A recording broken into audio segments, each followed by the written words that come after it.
Well, speaking of good, the last week has been good for these guys, our MVPs of the week. They're not necessarily the best fantasy baseball player, but they might have been the best this past week. My guy actually was the number one ranked fantasy baseball player in the last We week. probably got the same one.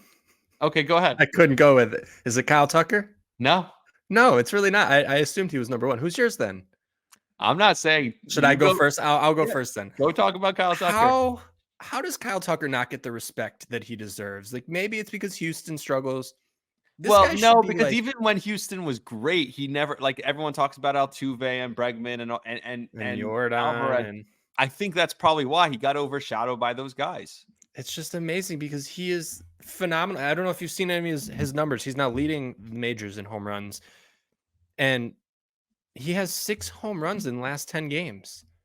He has just been on a tear. Kyle Tucker has, and 6 stolen bases too. Like this guy is just a perennial threat for 30-30. Like, yeah, he's a stud. He's an absolute stud. And again, once Houston starts to figure it out, like Kyle Tucker, he could be like one of those guys that he just kind of almost like an Aaron Judge 60 home run season. Like if he's on your roster, the rest of your roster could be like mid or just not good, and he could carry you into the playoffs. Like that's how good of a player I think Kyle Tucker is and can be. 13 home runs, 6 steals so far this year. He's hitting 271, on base of about 400, 397, slug of 590. So just absolutely killing it. 8th ranked player in fantasy overall. I'm surprised he wasn't number 1 this week. I'm kind of curious who was, but Kyle Tucker is my dude. I'm loving it. So he's my MVP of the week. Well, number 1 was a guy you mentioned earlier, and I didn't flinch. I didn't even I kept it cool and calm. Leody Taveras, he had 11 runs scored. This is just the last 7 days. 2 home runs, 5 RBIs, 2 stolen bases, 11 runs scored, and a 452 on base. So Leody Taveras, who was, by the way, in Yahoo leagues, he jumped by 11% just in the last league rostered, right? He was 4% rostered. He's now up to 50% rostered. He's rostered in my league. I'm assuming he's rostered in our league also.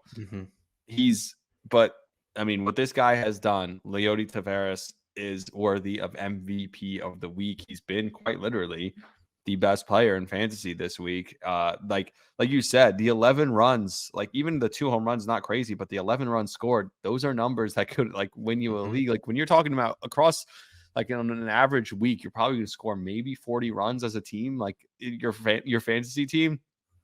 If one dude is getting you 11, that's pretty good. That could carry you. That could catapult you to a win in that category alone. So Leody Taveras was quite literally this week a league winner, which makes him the most valuable player of the week. I like that. That's good. That's beautiful. All right. And now I have a great lock of the week. So I'm excited. I'd like to hear that. We'll close out with yours then. All right. Yeah. My guy is someone who I personally, I wasn't a fan of for a long time, and I'm still not sure how I feel. But he actually has also been scorching hot over the last 10 days or so, 10 games. And I'm sorry?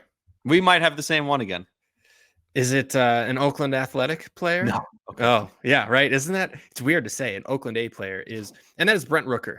Well, I talked about him on. I told you about him last week.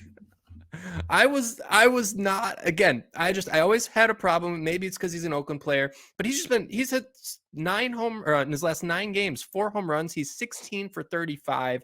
He has just been lights out, on fire, 12 RBIs, 11 runs. Ride the guy while he's hot. He should not be coming out of your lineup. I don't care who your outfield is. Brent Rooker should be in your roster this week. Yeah, I told you that last week. I was like, man, this guy, and he hit like the amount that he's been rostered in the last week since we talked last. I gave you him as my backup MVP. Remember? So I think it was like Profar and him. Yeah, and he's been awesome. My other guy is a guy who we've talked about, and I take full credit for getting him going because he was having a terrible season, and we brought it up multiple times. And then all it took was a series against the Mets last weekend, and now all of a sudden he's hot, and that is Randy Arozarena. This week he's playing in Boston, in Toronto, division opponents, on the road. He's going to want to show off. He's got 3 stolen bases, 346 on base, 3 home runs, 7 RBIs, and 4 runs scored in the last week. So I expect him to go on the road in these big matchups. Maybe means that he's finally starting to turn it around for fantasy purposes. He's still not like close to where you want him to be, his season numbers, but he's a lot better than he was to start the year. And so hopefully he can keep this up. And like we talked about, he's like a big game player. He likes when the moment's big. If he gets going now and he goes into Boston, goes into Toronto, has a big week, I wouldn't be shocked. I love it. I'm a huge Cowboy fan, huge Yeah. Rogers Arena fan. So happy to see him finally get going. Yeah, it's a good sign for the Rays. It's a good sign for their team and obviously for your fantasy team because he's probably rostered and he's one of those guys like Gleyber Torres who's like sitting on your roster. And you're like, am I supposed to be benching him? I actually started Gleyber Torres today, and then he hit the big 3-run home run. Big. It didn't matter, right? It was when the Yankees were up, I guess. But he hit a home run late or whatever it was. So again, or maybe did he hit this? I don't remember which home run he hit. That's too bad. I started Edgar Julian today instead of him. Yeah, I mean, but again, it's one of those guys where you're waiting. You're not going to drop him out of your roster, but maybe you're putting him on your bench. Like, when can he pick it up? Well, this week, start a Randy every single day. He's going to come through for you this week. That's all I got. Yeah, that wrap it up. I don't think I got anything else. I'm happy where some of my teams are at. Some teams are in the garbage. It's just I was losing 8-1 earlier today. Sure. And now I think it's 5-5. So I had a good day today. And I am gonna defend mine a little bit. I'm having an okay week and I'm getting slaughtered. I'm down 0-10 right now. And I'm not even having that terrible of a week. You have weeks like that though. Like it's just he's ridiculous. Just on fire. 15 home runs, 11 steals for him. I can't. Yeah, my week is solid. It's not great. 36 runs, 35 RBIs, 11 home runs, 7 stolen bases, a 341 on base. Where I'm beating him is just like number wise because I have 67 innings pitched and he only had 53. So I have 4 wins, 2 saves, 61 strikeouts. So that's a numbers game at times. Yeah, and it happens. We're gonna lose, right? It happens. But I would say stick to the process, right? That's the important part, right? Trust the process. I hope so, but it also shows you how if it could shift that much, like it was 8-1 and then 5-5, like in one day, it just tells you like, you're going to be close in a lot of these categories, and sometimes you're going to win, sometimes you're going to get killed. Yeah, it's just weird that the way it works, especially when you're talking about like head-to-head leagues like that where you're winning categories. But that'll do it for us. Yeah. Until next time, like, subscribe, share the podcast. Appreciate you all for listening.